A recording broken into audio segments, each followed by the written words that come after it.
Ya, kita mulai.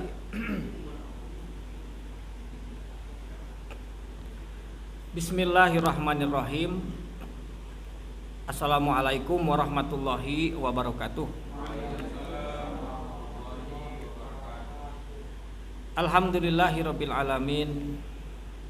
Assalatu wassalamu alal mursalin nabiyina Muhammadin wa ala alihi washabbihi ajmain.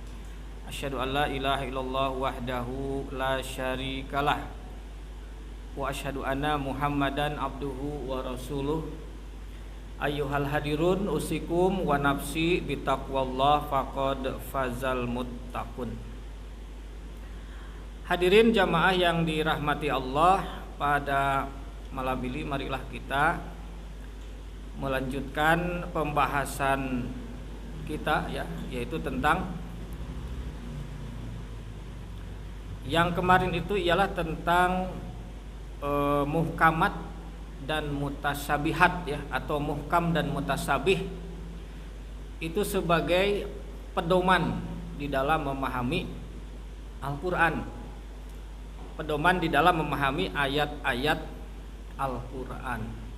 Jadi itu pedoman langsung dari Allah di dalam Al-Qur'an surat Ali Imran ayat ke-7 kemudian ditambah dengan surat Az-Zumar ayat 23. Nah, jadi berdasarkan kepada surah Ali Imran ayat 7 bahwa pengelompokan ayat-ayat Al-Qur'an itu menjadi berapa? Menjadi dua Jadi Al-Qur'an dibagi dua kelompok ayat, disebut dengan ayat muhkamat dan ayat mutasabihat. Ayatnya berbunyi huwallazi anzala 'alaikal kitaba minhu ayatun muhkamatun hunna ummul kitab wa ukharu mutasyabihat. Nah, sampai di sini ini petunjuk bagi kita bahwa Dia Allah telah menurunkan kepadamu Muhammad Rasulullah yaitu Alkitab. Minhu artinya sebagian darinya itu adalah ayatun muhkamat, ayat-ayat muhkamat. Nah, kalau dilihat dari artinya, apa itu muhkamat? Bentuk katanya isim maf'ul Muhkamat itu isim maf'ul dari kata kerja ahkama. Ahkama itu dari akar kata hukum. Kelihatan kan dari akar kata hukum. Jadi ahkama berarti menghukumkan atau menetapkan jadi hukum. Sehingga muhkam itu artinya yang ditetapkan menjadi hukum. Nah, itu yang pertama, ayat-ayat muhkam namanya. Nah, seperti apa itu ayat-ayat muhkam? Pokoknya yang berurusan dengan masalah hukum, ketetapan. Jadi ketetapan hukum itu berisi aturan-aturan, perintah, larangan, juga tentang yang halal dan yang haram dari Allah. Sehingga itu yang namanya ketetapan hukum akan mengandung konsekuensi, mengandung tuntutan, mengandung unsur paksaan. Jadi kalau yang disebut dengan hukum sifatnya adalah memaksa. Kalau tidak ditunaikan maka akan ada akibat hukum atau sanksi hukum. Nah, itu disebut ketetapan hukum. Itulah muhkam. Nah, ini disebut sebagai apa? Umul kitab. Apa itu umul kitab? Pokok, induk yang utama dari Alkitab. Jadi umul kitab berarti yang menjadi pokok isi Alkitab, pokok isi Al-Qur'an. Nah, kemudian wa ukharu mutasyabihat. Ukharu itu artinya yang lainnya. Berarti ayat-ayat yang lain. Setelah dibagi oleh muhkamat, maka sisa Al-Qur'an itu berarti yang lainnya. Ya. Yang lainnya berarti sisanya. Udah dibagi habis menjadi muhkamat dan mutasabihat. Sisanya disebut mutasabihat. Kalau mutasabihat itu bentuknya adalah dari isim fa'il. Ya, isim fa'il artinya apa? Fa'il pelaku kata, pelaku. Ya, mutasyabih itu dari kata kerja tasyabaha. Ya, tasyabahu, tasyabuhan. Tasyabuh itu artinya saling menyerupai, saling serupa. Berarti yang ditunjuk di sini adalah bukan satu ayat, tetapi antara satu ayat dengan yang lain. Itu makna saling. Ya. Jadi sisanya dari ayat-ayat Al-Quran setelah dikurangi muhkam, maka itu adalah mutasabih, ayat-ayat yang keterangannya, kontennya itu saling menyerupai antara yang satu dengan yang lain. Nah, maka di sini yang dimaksud menyerupai apa? Yang menyerupai dalam hal isinya, keterangannya. Ya. Dia berupa apa? Dia berupa, kalau kita membaca ayat-ayat Al-Quran itu biasanya ceritanya, keterangannya tentang apa? Banyak, ya, beragam kan? Tentang penciptaan langit dan bumi, penciptaan manusia, tentang kenyataan langit bumi dan isinya, peristiwa alam, juga tentang dunia, akhirat, ya, kedudukan dunia, kedudukan akhirat. Kemudian tentang apalagi hari kebangkitan, tentang bagaimana gambaran jannah dan gambaran jahim atau jahanam. Apalagi tentang kisah-kisah umat-umat terdahulu, kisah para nabi. Ya. Nah, berarti itu sisanya yang tidak membicarakan tentang aturan hukum. Nah, itulah yang disebut dengan mutasyabihat. Tema-tema yang tadi itu akan diulang-ulang. Ya, tema-tema yang serupa gitu ya. Jadi Al-Qur'an menyampaikan tema-tema hal-hal yang serupa atau keterangan-keterangan yang serupa. Ya. Itu yang dimaksud dengan pembagian Al-Qur'an ke dalam dua kelompok, ya, besar, ya. Kelompok muhkam dan kelompok mutasyabih. Kemudian kedudukan, ya, kedudukan antara muhkam dan mutasyabih itu apa? Ya, tadi sudah, kedudukan yang pertama, muhkam adalah sebagai ummul kitab, pokok. Maka mutasyabih kedudukannya jadi apa? Jadi keterangan, ya, memberikan keterangan kepada yang pokok tadi, yang utama. Nah, ini ayatnya ada pada surat Al-Zumar ayat 23. Al-Zumar ayat 23, Allahu nazzala ahsanal hadis kitaban mutasyabihan masaniya. Allah yang telah menurunkan sebaik-baik keterangan. Nah, maka kedudukan mutasyabih adalah keterangan yang paling baik, ya, ahsanal hadis. Kitaban berupa kitab, mutasyabihan yang ayat-ayatnya saling menyerupai, ya, satu sama lain. Kemudian masaniya, masaniya ini artinya apa? Masani berulang-ulang. Nah, jadi ada ayat-ayat yang isinya serupa dan berulang-ulang. Ya, dikatakan serupa itu dia tidak sama persis redaksinya, ya, tidak sama, tetapi serupa saja, ya.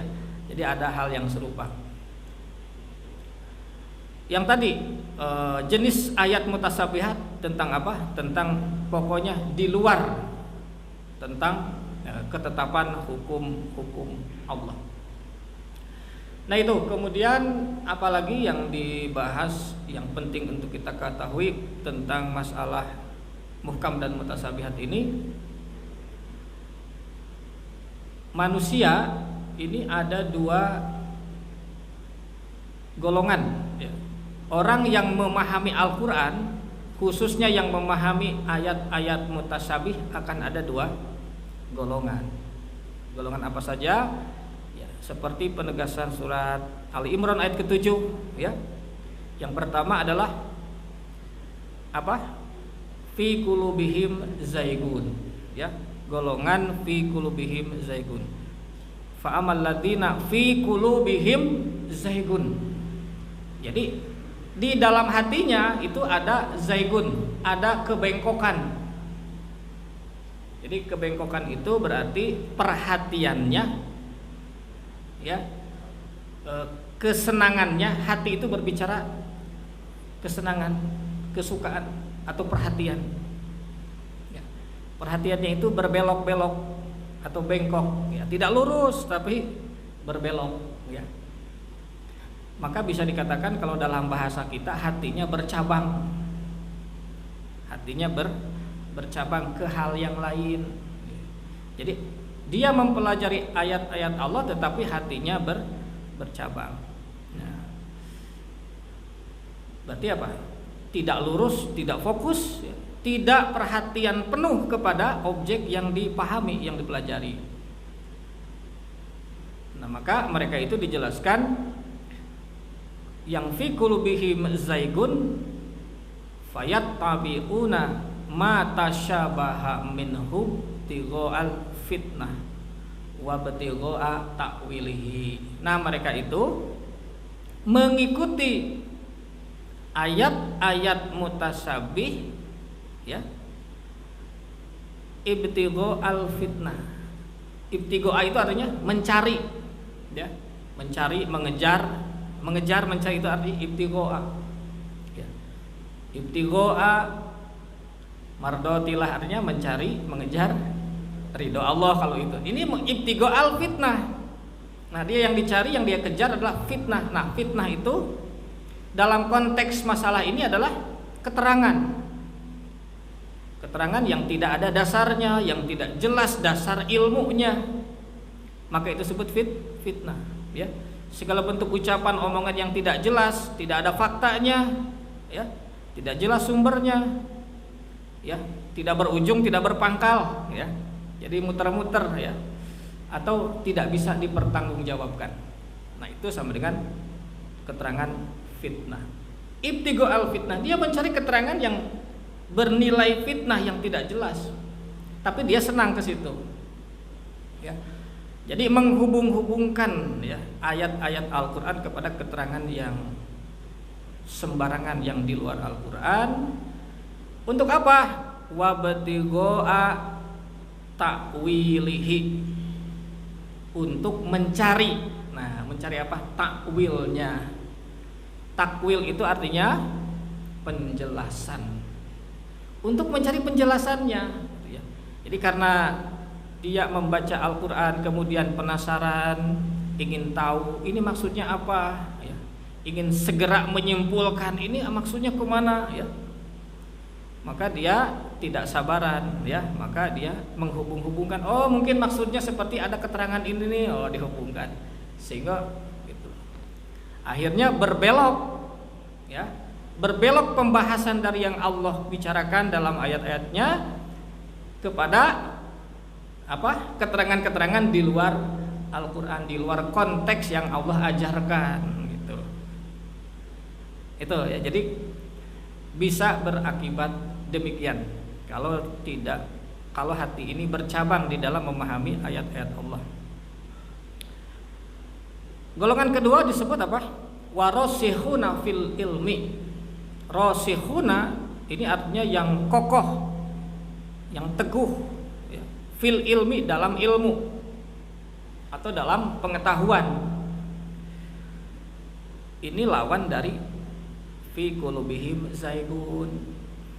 Nah, kalau yang ini, golongan ini adalah rasihuna, ya sama dengan yang kukuh dalam pendirian ya. Dia mempunyai sifat kalau belajar itu fokus ya, tidak cepat menyimpulkan ya. Nanti dulu ya, karena ini yang dipelajari adalah dari Allah maka penjelasannya nanti tunggu juga dari Allah, dari ayat-ayat yang lain. Nah, itu dia sikapnya lurus gitu. Ya. Jadi orang yang demikian nanti dia akan selalu meminta kepada Allah untuk mendapatkan wawasan yang lebih dalam, yang lebih luas ya. Robbi jidni ilman warzuqni fahman. Dia minta juga kepada Allah. Berikan aku tambahan ilmu, dari Allah. Warzuqni fahma, dan berikan aku kepahaman, kemampuan untuk memahaminya, begitu. Ya. Nah, golongan ini mereka bersikap apa yang mereka sikapi ya. Warasihuna fil ilmi yaqulu kullun bukan kullun warasihuna fil ilmi yaqulu amanna bihi kullun min indi rabbina ya. Jadi mereka bersikap yaquluna amanna bihi kullun min indi rabbina. Kami telah beriman dengan Al-Qur'an ini, maka kullun segalanya, semuanya min indi rabbina. Semuanya harus dari sisi Tuhan kami. Berarti semuanya harus dari Allah.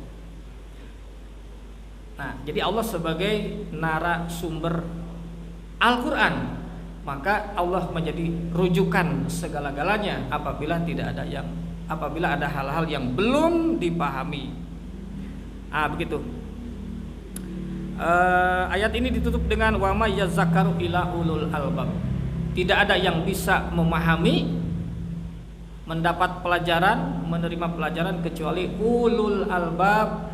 Jadi ulul albab berarti yang menggunakan akalnya, ya, nalarnya dengan baik, dengan sehat, dengan benar.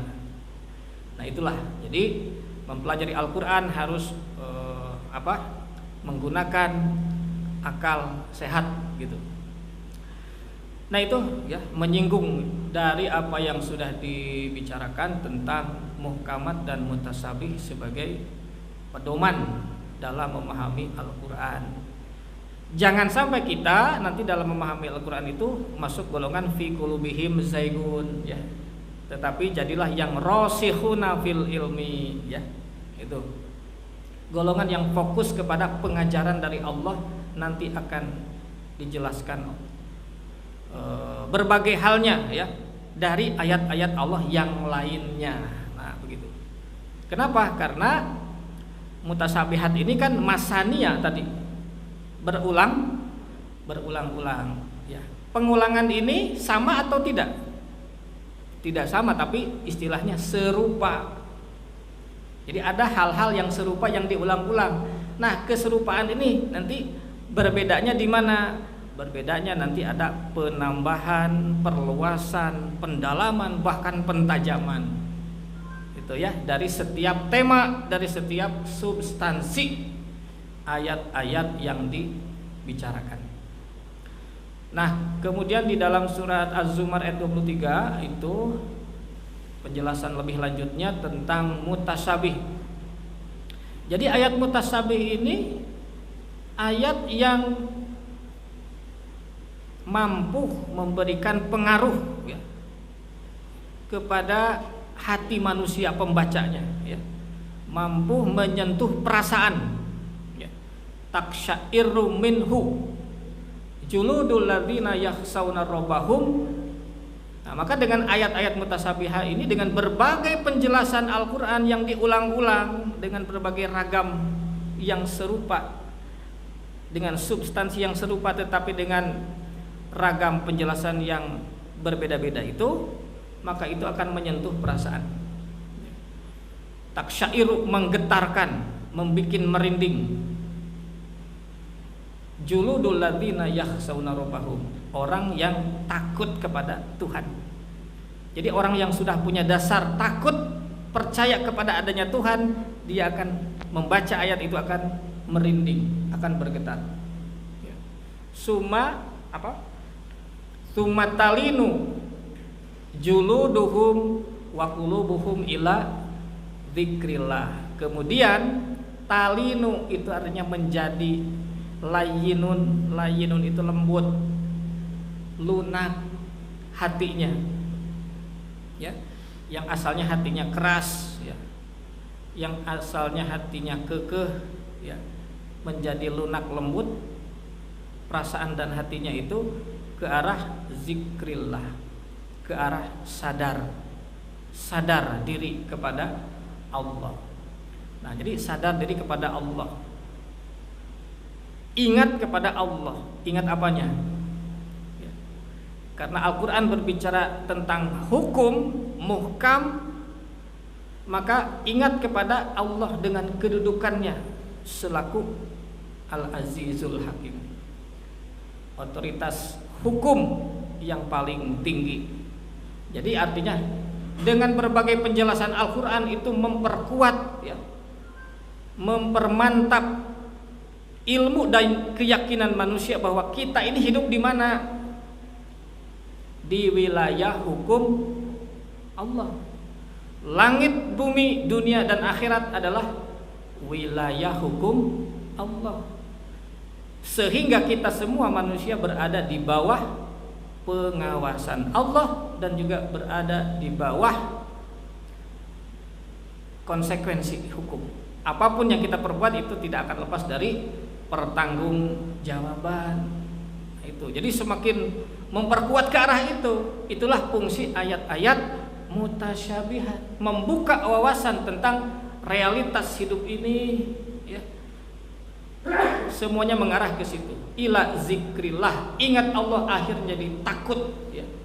Takut, semakin sadar akan adanya otoritas Allah Subhanahu wa taala yang menetapkan hukum. Nah, itu, ya. Jadi kesimpulannya apa? Kesimpulannya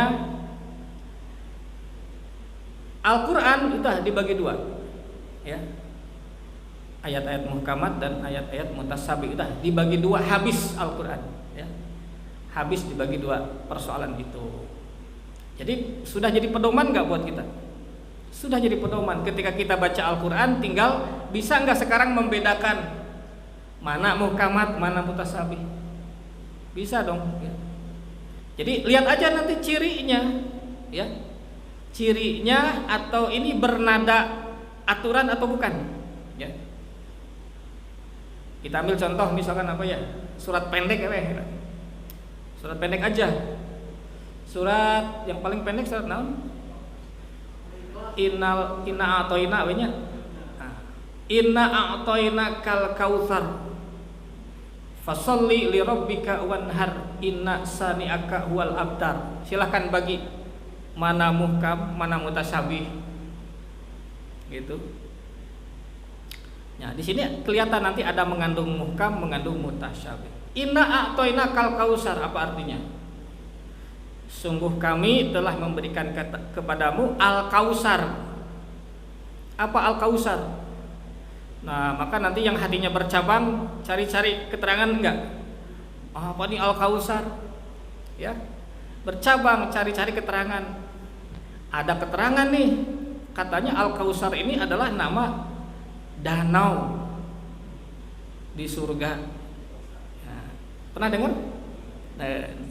Awas bercabang deh. Jadi ini bentuknya muhkam atau mutasabih kira-kira ayat pertama? Mutasabih karena tidak berbicara tentang aturan, tidak nyuruh ini itu, tidak, ya enggak? Nah, inna atau inna kal kautsar, oh kamu telah diberi al kautsar.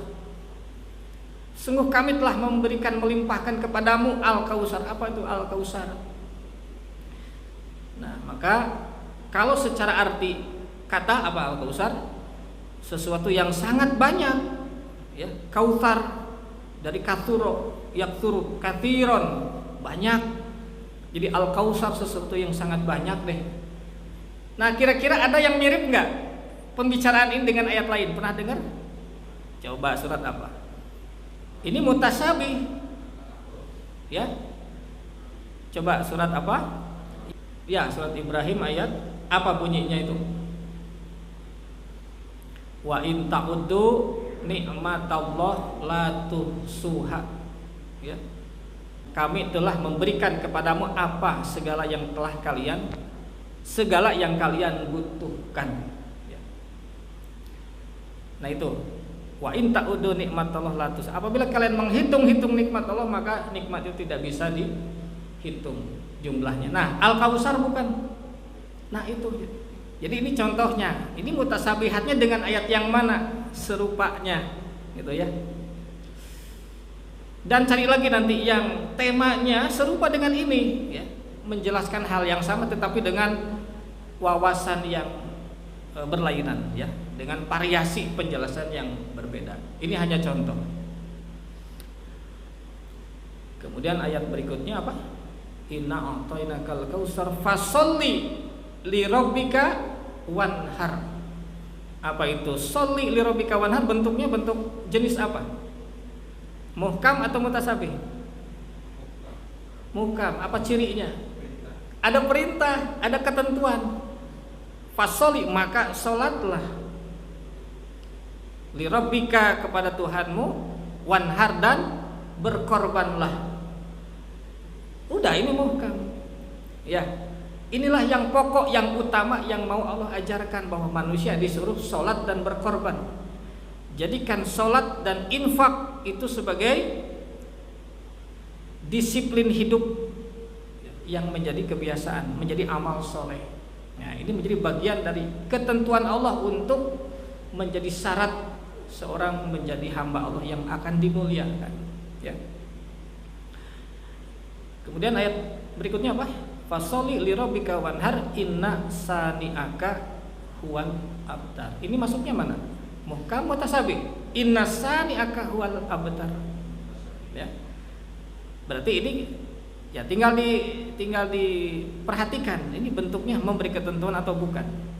Ya. Maka kalau bukan, ini masuk mutasabih. Inna sani'aka huwal abtar. Sesungguhnya yang membenci kamu Muhammad atau siapapun hamba Allah, huwal abtar, dia adalah yang terputus. Nah, ini terputus apa nih? Ya. Putus dari apa? Dicari nanti, ya. Jadi mana penjelasan yang serupa dengan makna abtar di dalam ayat lain? Nah, maka itu akan memberikan wawasannya. Nah, itu sebagai contoh, ya. Jadi silahkan nanti berlatih mencoba, termasuk saya juga sama, ya, berlatih mencoba membedakan, ya, ketika kita tadabbur Al-Quran bisa membedakan mana yang muhkam dan mana yang mutasyabih.